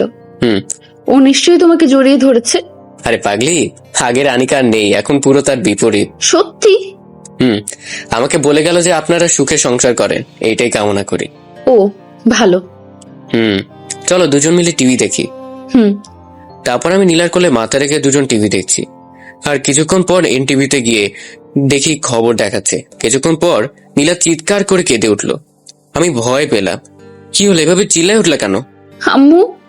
কই তোমার আম্মু? ওই যে দেখাচ্ছে হসপিটালে। কি, ওটা তোমার আম্মু? হুম, কিন্তু আম্মু হসপিটালে কেন? ভালো করে দেখো। হুম। নীলার আম্মু নীলার জন্য পাগলের মতো অবস্থা। খাওয়া দাওয়া ছেড়ে দিছে, তাই শরীর খারাপ। হঠাৎ করে ফ্লোরে পড়ে যায়, আর তখন থেকে হাসপাতালে। আসলে মায়ের মন বলে কথা। আপনারা যদি তার মেয়ে নীলার কোনো খোঁজ দিতে পারেন, তাহলে হয়তো এই মার জীবন বাঁচবে। আর ইনি হচ্ছে নীলার বাবা। তখন নীলার বাবা আসলো। স্যার, আপনার মেয়ের জন্য কিছু বলেন। কি আর বলবো, ওকে খুব দেখতে ইচ্ছা করছে। জানি না আমার মামিটা কেমন আছে। স্যার, আপনার কি মনে হয় আপনার মেয়ে নীলা অন্য কারোর সাথে পালাইছে নাকি তাকে কিডন্যাপ করা হয়েছে? সেটাই বুঝতেছি না। সারা বাংলাদেশের পুলিশ কাজ করছে আমার মেয়েকে বিয়ে করার জন্য। তবেও বলেছিল ও নাকি একটা এতিম ছেলেকে ভালোবাসতো, আর তাকেই নাকি বিয়ে করবে। সেটা শুনে আমার মাথা ঘুরে যায়। আর আমি তখন তার সাথে 5টা বডিগার্ড দিতে চাই, কিন্তু সে রাজি হয়নি। বরং কেঁদে বলেছিল যদি ও তাকে না পায় তাহলে কিছু একটা করবে। আর তাই তো এমন করলো আমাদের দুজনের সাথে। স্যার, অনেকদিন তো হলো, তাও খুঁজে পেলাম না।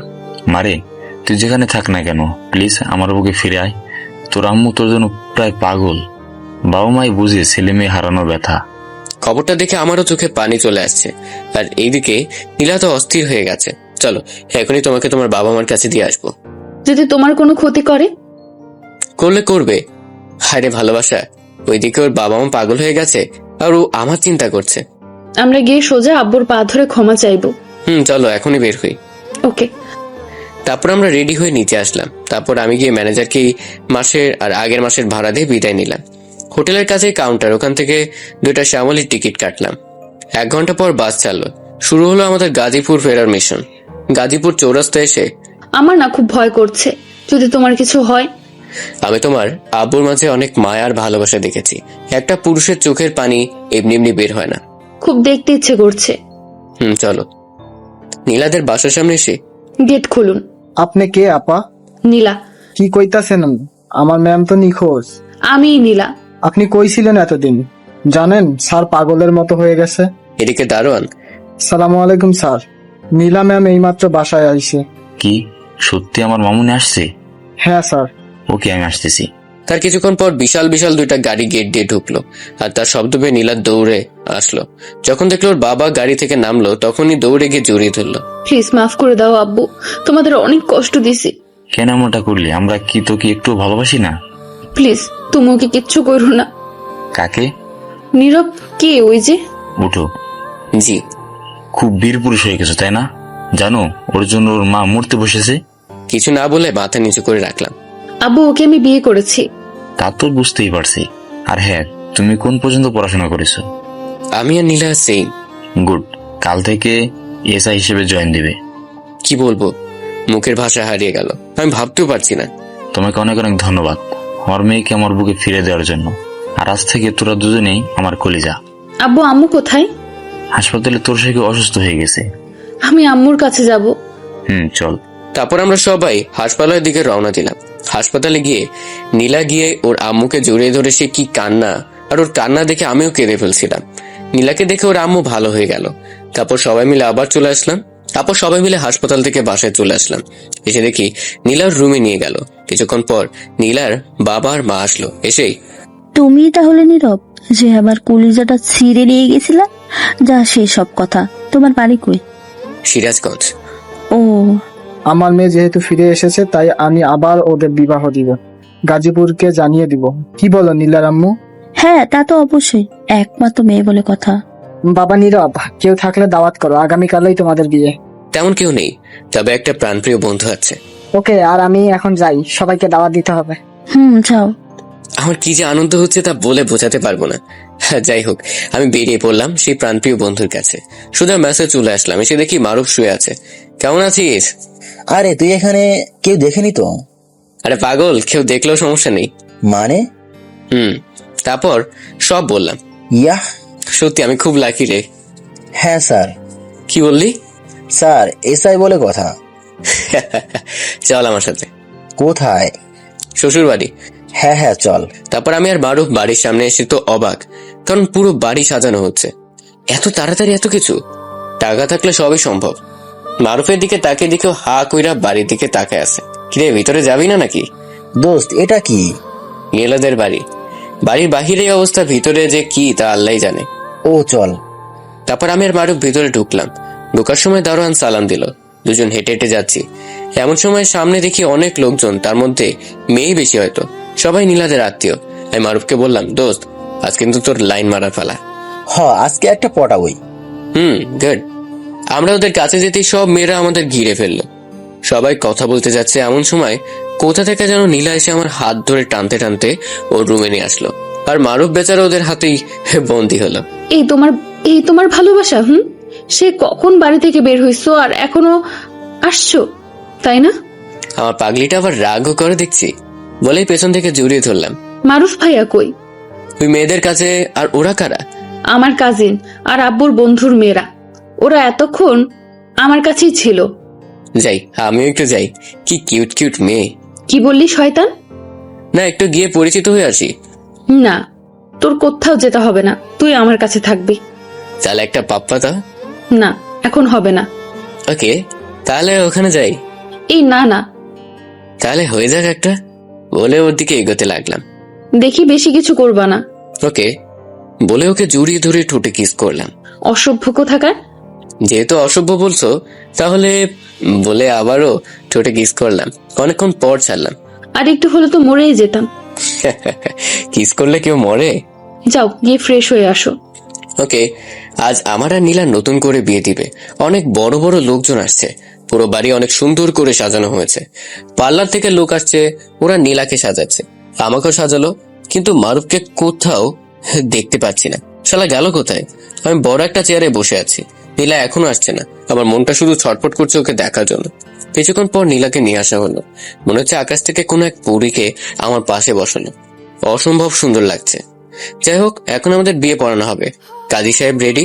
তখন নীলার বাবা বলে উঠলো, দাঁড়ান কাজী সাহেব। হ্যাঁ, আমার মেয়ে কোনো বেকার ছেলের হাতে তুলে দিতে পারে না। এই নাও, কি এটা? খুলে দেখো। খুলে দেখি আমার চাকরির জয়েন্ট লেটার, এসআই পদে। আমার চোখ দিয়ে পানি পড়তে লাগলো আর উঠে নীলার বাবাকে জড়িয়ে ধরলাম। কাঁদছো কেন বাবা? আমি ভাবতেও পারছি না যে আমার কপালে এত সুখ লিখে রাখছে আল্লাহ। সবই কপাল। তারপর আমার আর নীলার জমজমাট ভাবে বিয়েটা হলো। শালার এখন পর্যন্ত মারুফকে দেখলাম না। অনেক নাচ গান পার্টি হলো। নীলা বাসর ঘরে বসে আছে আর আমি মারুফকে খুঁজতে লাগলাম। অনেক খুঁজলাম কিন্তু পেলাম না। অবশেষে ছাদে গেলাম। গিয়ে যা দেখলাম তাতে আমার চোখ কপাল উঠে যাওয়ার অবস্থা। মারুফ কার কোণে যেন মাথা রেখে গল্প করছে। আমি পেছন থেকে বলে উঠলাম, আকাশটা কি সুন্দর না? কে কে? তোকে সারা বাড়ি খুঁজলাম। দোস্ত, তোর ভাবি এই যে। নীলার কি হও তুমি? নীলার আব্বুর বন্ধুর মেয়ে সোনিয়া। ও, তা মারুফ তোমার কি হয়? ওকে, আজ আপনার সাথে প্রথম দেখাতেই ভালো লেগে যায়। ভাবছিলাম ওকে আমি প্রপোজ করব, কিন্তু তার আগেই ও আমাকে করে ফেলে। খুব ভালোবাসবো ওকে। আমি আর সিঙ্গেল নাই। হ্যাঁ, আর তুই যা গিয়ে বাসর কর আর আমরা রোমান্স করি। ওকে ওকে। তারপর ওদের ওখান থেকে রুমে চলে আসলাম। এসে দেখি নীলা সবকিছু খুলে শুয়ে আছে। মানে বিয়ের শাড়ি আর গহনা সব। আমি গিয়ে বললাম, কি তুমি শুয়ে আছো কেন? আজ না আমাদের বাসর রাত। বাসর রাত তো হয়েই গেছে কবে। বেশি কথা না বলে এসে শুয়ে পড়ো। তারপর নীলাকে জড়িয়ে ধরে শুয়ে পড়লাম। কখনো কষ্ট দিও না, তাহলে কিন্তু মরে যাবো। কখনো পাগলি আমার, বলে কপালে একটা চুমু দিলাম। ঘুমাও। সবাইকে গুড নাইট। সমাপ্ত।